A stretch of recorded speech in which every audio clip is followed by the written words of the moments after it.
네, 뉴스는 팩트 그대로, 이슈는 쉽게 풀어서 레알뉴스 글로벌입니다. 구독은 지금 바로 눌러주시고 좋아요는 다 보시고 누르시면 그것만 해주시면 됩니다. 자, 오늘 빅뉴스가 많습니다.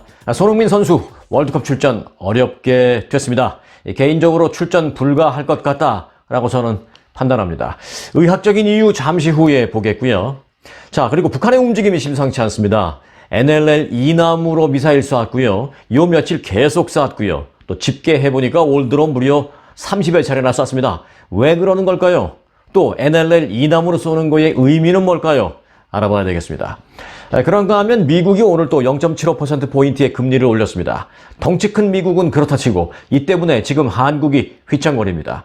이자율 좋은 미국으로 달러가 다 빠져나가서 이 한국의 달러 보유고가 푹푹 줄어들고 있는데 한국이 과연 괜찮은 건지 이 역시 좀 들여다봐야 되겠습니다. 굵직한 이슈 3가지 지금 바로 시작합니다. 네, 먼저 손흥민 선수 소식부터 갑니다. 손흥민 선수 안면 골절 수술을 받았습니다. 프리미어리그 토트넘은 오늘 한국 시간으로 3일인데요. 이 홈페이지를 통해서 손흥민이 안면 골절로 수술을 받게 됐다라고 발표를 했습니다. 토트넘은 손흥민이 골절된 왼쪽 눈 부위를 안정시키기 위해서 수술을 받을 예정이다 라고 밝히면서 수술 후에 손흥민은 구단 의무진과 함께 재활에 들어갈 것이다 라고 발표를 했습니다. 네, 손흥민 선수 어제 유럽 챔피언스리그 마르세유와의 원정 경기에서 공중볼을 다투다가 콩고 출신의 마르세유 선수죠. 이 찬셀 은벤바라는 선수의 어깨에 강하게 부딪혔습니다. 손흥민은 얼굴을 감싸쥐고 쓰러져서 한동안 일어나지도 못했습니다. 코에서 출혈도 보였고요. 얼굴도 부어올랐습니다. 5분 뒤에 교체 아웃돼서 부축을 받고 걸어나온 손흥민 선수는 어지러워하는 그런 모습까지도 보였습니다. 결론부터 보자면 저는 손흥민 선수 월드컵 출전 못할 거라 봅니다. 안타깝습니다. 이유를 보겠습니다. 의학적인 이유죠. 가벼운 뇌진탕이나 얼굴 타박상일 경우에 일주일 정도 휴식만 취하면 되는데요. 손흥민은 정밀 진단 결과 안면 골절이었습니다. 눈 쪽 부위의 안면 골절이니까 정확하게는 안화 골절이죠. 일반적으로 이 안화 골절이면 8주 이상의 치료 기간이 필요합니다. 게다가 수술을 받기로 했다니 불과 17일 앞으로 다가온 이 카타르 월드컵 개막 손흥민의 출전은 불가능할 것으로 보입니다. 기적적인 경우도 없지는 않습니다. 맨체스터 시티 소속의 벨기에의 케빈 더 브라위너라는 선수는 작년에 역시 안화 골절 부상을 당한 뒤에 약 20일 후에 경기에 출전한 적은 있습니다. 그런 좋은 예를 좀 자세히 알고 싶은데요. 당시 이 선수를 치료한 의료진의 발표 내용을 보면 오랜 회복 기간이 필요한 수술은 아니었다. 나중에 문제가 생기지 않도록 하기 위한 그런 수술이었다. 수술은 20분 걸렸으며 의료진은 성공적인 수술에 매우 만족한다라고 말을 했습니다. 자, 더도 말고 덜도 말고 이와 똑같은 내용의 의료진 발표가 손흥민 선수에게 적용되기만을 간절히 바랍니다. 그러나 무리한 출전 강행으로 자칫 선수 생명을 위태롭게 할 수 있다는 전문가들의 분석도 많습니다. 이 손흥민 선수를 월드컵에서 보지 못할 것 같은 불안감이 그래서 저는 커지고 있는 겁니다. 불안한 건 이 문제뿐만이 아닙니다. 북한이 어제 이 동해상으로 탄도미사일을 발사했습니다. 북한은 전날 4차례와 또 이날 1차례까지 올해 들어서 탄도미사일을 30차례 쏘았고요. 윤석열 정부 출범 이후에 미사일 발사로만 보면은 19번째입니다. 그런데 이번에는 문제가 좀 있습니다. 보통 특정 미사일을 시험해 본다면서 소위 시험 발사라는 명목으로 미사일을 쏘는데 이번에는 시험이고 뭐고 여러 가지 종류의 미사일을 몇 시간에 걸쳐서 계속 이쪽 저쪽으로 마구 쏘아댔습니다. 첫째, 북방 한계선을 넘어서 우리 측 수역에 쏴서 울릉도 주민들에게 경계경보 사이렌이 울렸고요. 둘째, 그게 다가 아닙니다. 일본 열도 상공을 통과해서 태평양에 떨어뜨렸습니다. 그래서 미야기현 등 일본 일부 지역에 역시 공습경보가 내려지게 되었습니다. 일본 정부는 북한의 미사일이 일본 상공을 통과하기 직전 인공위성을 통해서 지자체에 긴급히 정보를 전달하고 전국 경보 시스템, 일본의 이 J-얼러트라는 게 있습니다. 이것을 통해서 미야기현, 아마케현, 또 니카타현 주민들에게 건물 안 또는 지하로 대피하라라는 경보를 내렸습니다.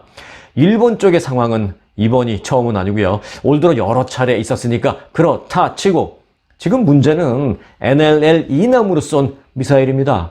그 의미를 좀 알아봐야겠습니다. 그러기 위해서는 먼저 NLL을 잠깐 알고 가야 되겠습니다.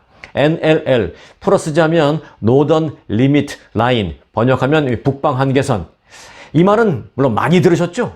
이 북방 한계선은 우리가 이 이상 북쪽으로 올라가면 안 된다는 게 아닙니다. 북한이 그 이상 남쪽으로 내려오면 안 된다는 그 한계선입니다. 그러니까 북쪽에는 북방 한계선, 남쪽에는 남방 한계선이 있죠. 그리고 그로 인해서 자연적으로 생기는 그 중간에 공해가 있겠죠.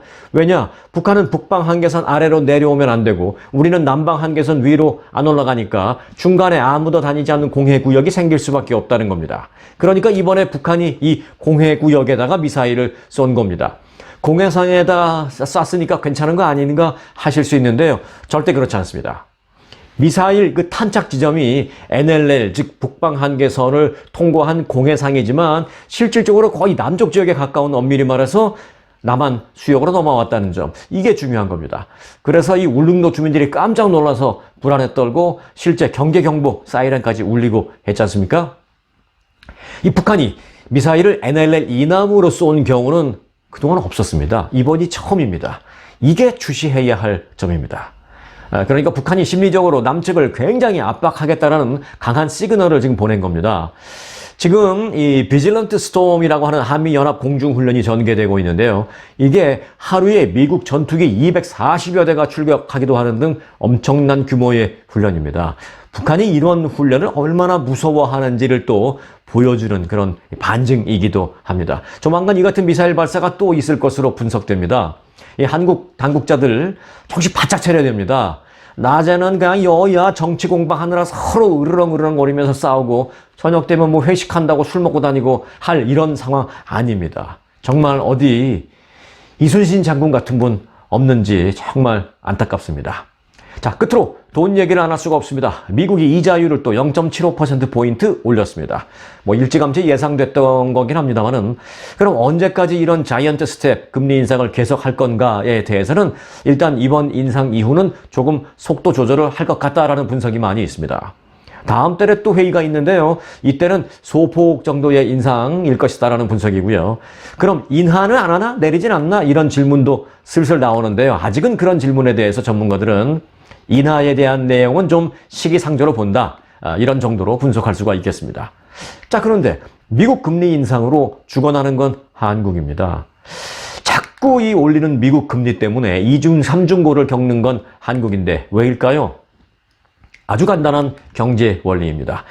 지금 오늘 미국의 금리가 추가 인상으로 한국과 미국의 이자율 차이가 딱 1%포인트로 늘어났습니다.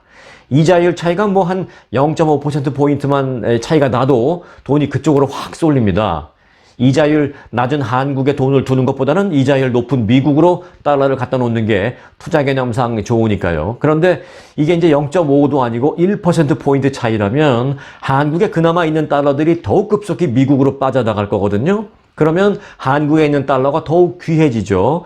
귀해지면 달러 가치가 올라가죠. 달러 가치가 올라가면 원화 환율이 상승하게 되지 않습니까? 1달러 사는데 지금 뭐 한 1,400원, 1,420원 정도라면 달러 가치가 더 올라가면 이게 1,500원 넘지 말라는 법이 없지 않습니까?